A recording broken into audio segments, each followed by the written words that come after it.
Ju njohim me përmbledhjen javore të lajmeve. Kjo është Radio 7. Bashkimi Evropian miraton zyrtarisht skemën për 150 miliardë eurosh për të rritur shpenzimet për mbrojtjen brenda bllokut. Rregullora e quajtur SAFE, aksioni i sigurisë për Europën, erdhi si përgjigje ndaj thirrjeve të vendeve anëtare për mbështetje financiare dhe politike në përmbushjen e objektivave të reja të mbrojtjes të shtyra përpara nga NATO. Synimi është për të qenë potencialisht zëvendësuese për Ukrainën në rast se Shtetet e Bashkuara zhvendosin fokusin e tyre diku tjetër. Për SAFE, bloku do të përdor vlerësimin e tij të kreditit të nivelit më të lartë AA për të mbledhur 150 miliardë euro në tregje dhe më pas do t'u huazoj ato vendeve anëtare. Bashkimi Evropian ka gati dhe strategjinë e re për detin e zi. Synohet forcimi i sigurisë dhe përmirësimi i transportit ushtarak në rajon në kushtet e një kërcënimi në rritje nga Rusia ndaj Europës lindore. Shefja e diplomacisë europiane, Kaja Kallas, deklaroi se siguria në detin e zi është jetike për sigurinë europiane dhe se aktualisht po minohet nga lufta ruse në Ukrainë dhe sulmet hibride ndaj infrastrukturës detare. Is of great strategic importance to European Union. The region's potential is marred by Russia's war, reoccurring airspace violations and attacks on ports and shipping lanes highlight this reality. Bashkimi Evropian synon të investojë në portet e kurudhat e aeroportet në vendet e detit të zi, kryesisht në Rumani dhe Bullgari. Qëllimi është që pajisjet e rënda ushtarake dhe trupat të mund të zhvendosen shpejt aty ku është e nevojshme. Propose additional upgrades of regional ports, railways, roads and airports to handle heavy military gear. Upgrades will help to ensure troops can be where they are needed, when they are needed. Merret Komisioneri Evropian i Transportit, Apostolo Tsitsikostas, deklaroi se përmirësimi i infrastrukturës së transportit për përdorim ushtarak në të gjithë Europën do të kushtonte rreth 75 miliardë euro. NATO kërkon edhe 40.000 ushtarë shtesë nga Gjermania. Shkak është përgatitja e rrezikut që vjen nga Rusia. Sipas agjencisë së lajmeve Reuters, ka një marrëveshje për objektivat e reja për armët dhe madhësinë e trupave për cilat ministrat e mbrojtjes së vendeve të NATO-s pritet të bien dakord javën e ardhshme. Sipas një zyrtari të lartë ushtarak, objektivi për numrin e përgjithshëm të brigadave përbën një rritje prej rreth 50%. Në samitin e NATO-s në Haag, sekretari i përgjithshëm Mark Rutte dëshiron të bindë krerët e shteteve të dyfishojnë objektivin aktual të shpenzimeve për ushtrinë në 5% të prodhimit të brendshëm bruto. Gjykata amerikane e tregtisë ndërkombëtare bllokon pjesën më të madhe të tarifave globale të presidentit amerikan Donald Trump. Argumenti i përdorur prej saj është se presidenti ka tejkaluar autoritetin e tij. Vendimi nga një panel prej 3 gjyqtarësh në gjykatën e tregtisë ndërkombëtare me seli në New York thotë se urdhrat e tarifave botërore dhe akmarrëse tejkalojnë çdo autoritet të dhënë presidentit për të rregulluar importin me anë të tarifave. Ky përdorim është i palejueshëm, jo sepse është i pamatur ose jo efektiv, por sepse ligji federal nuk e lejon atë, shkroi gjykata, duke i referuar aktit ndërkombëtar të fuqive ekonomike të emergjencës të vitit 1977. Administrata Trump apeloi vendimin e gjykatës federale tregtare. Nëse të gjitha gjykatat e mbështesin vendimin, bizneset që është dashur të paguajnë tarifa do të marrin rimbursime për shumat e paguara me interesa.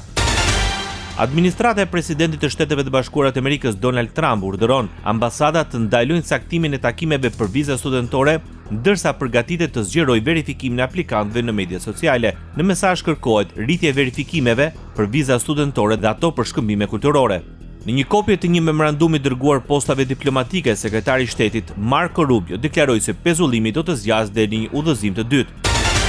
Kancelari gjerman paralajmëron vendet e tjera të Bashkimit Evropian të jenë të përgatitura ta mbështesin më gjatë Ukrainën. Fakti që palja ruse nuk është e gatshme të pranojë ndërmjetësimin e Vatikanit tregon se Rusia nuk ka interes për një armë pushim, tha Merz në konferencën për shtyp në prani të kryeministrit finlandez Petteri Orpo. Sipas kancelarit, Rusia po përdor anije cisterna të dëmtuara të naftës për të ruajtur tregtinë e naftës dhe për të financuar luftën kundër Ukrainës. Në Finland, Merz përsëriti se nuk duhet ketë kufizime në rrezën e veprimit për sistemet e armëve të dorëzuara. Kjo është praktikisht e parëndësishme për dërgesat gjermane sepse në shumicën e rasteve ato nuk kanë rrezën e nevojshme për të arritur në territori rus dhe prej kohësh nuk ka pasur kufizime në distancë për raketat franceze dhe britanike të lundrimit.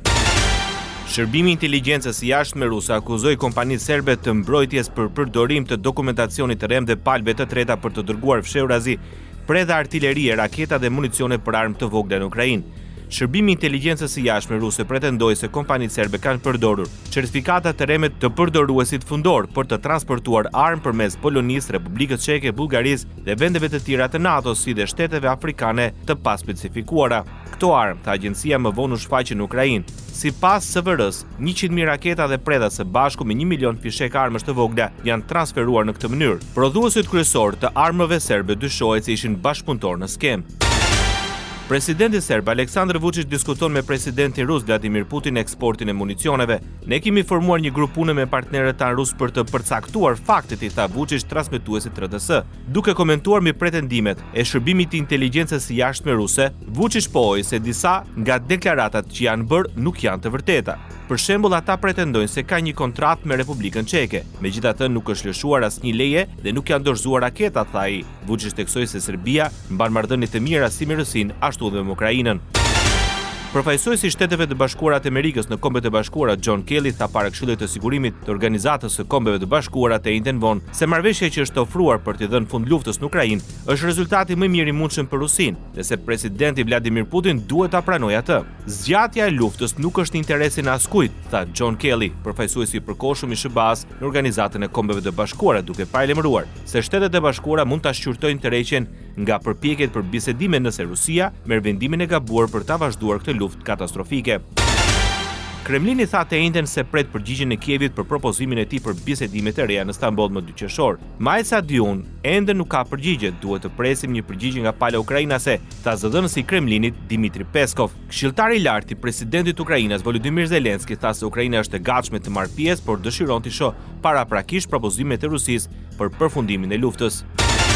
Presidenti i Ukrainës Volodymyr Zelenski akuzoi Moskën për minimin e përpjekjeve për paqe dhe mashtrimin e ndërmjetësve ndërkombëtar. Fjalat me Moskën nuk funksionojnë, tha Zelenski pas një takimi të nivelit të lartë me zyrtarë të mbrojtjes dhe diplomatë ukrainas. Rusia propozon që raundi i dytë i bisedimeve të drejtpërdrejta për paqe midis Rusisë dhe Ukrainës të mbahet më 2 qershor në Stamboll. Raundi i parë i mbajtur më 16 maj përfshinte një shkëmbim të madh të burgosurve dhe një marrëveshje për shkëmbimin e propozimeve me shkrim. Rusia ka pretenduar se është gati të paraqesë memorandumin e saj, por zyrtarët ukrainas thonë se ende nuk kanë marrë asgjë. Rusia i dorëzoi forcave ajrore bieloruse një grup avionësh luftarak bombardues të përparuar, duke sfiduar sanksionet ndërkombëtare dhe kërkesat e përpjekjeve të saj të vazhdueshme të luftës. 2 avionët e modernizuar shënonin një hap të rëndësishëm në përpjekjet e Bielorusisë për të modernizuar forcën e saj ajrore të vjetër, e cila aktualisht mbështetet në avion luftarak të epokës sovjetike. Pavarësisht sanksioneve perëndimore dhe tensionit të konfliktit për më shumë se 3 vitesh, kompleksi ushtarak industrial i Rusisë, i udhëhequr nga Korporata e Bashkuara e Avionëve, vazhdon të prodhojë të eksportoj armë të përparuara.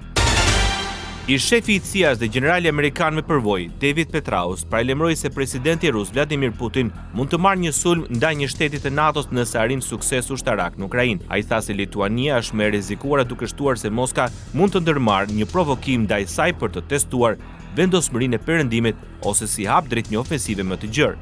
Duke folur në Institutin Policy Exchange në Londër, Petraeus kritikoi reagimet e ngadalta të perëndimit ndaj nevojave të Ukrainës. Ai tha se vonesat në dërgimin e tankeve Abrams, avionëve F-16 dhe armatimeve të tjera i kanë kushtuar shumë Ukrainës në fushën e betejës. SBA dënon sulmet ruse mbi Ukrainë. Presidenti Donald Trump e quajti plotësisht të çmendur presidenti rus Vladimir Putin pas një serie sulmesh vdekjeprurse dhe paralajmëroi se nëse ai përpiqet të pushtojë gjithë Ukrainën, kjo do të çojë në rrëzimin e Rusisë. Zyrtarët Ukrainës tanë më 26 maj se Rusia kishte lëshuar 355 dron ndaj Ukrainës një natë më parë. Ky është një numër rekord në më shumë se 3 vjet luftë. Kam pasur gjithmonë një marrëdhënie shumë të mirë me Vladimir Putinin, por diçka ka ndodhur me të. Ai është bërë krejtësisht i çmendur, shkroi Trump në platformën e tij Truth Social. Ndoqët edicionin informativ të lajmeve në Radio 7, zëri pozitiv i qytetit.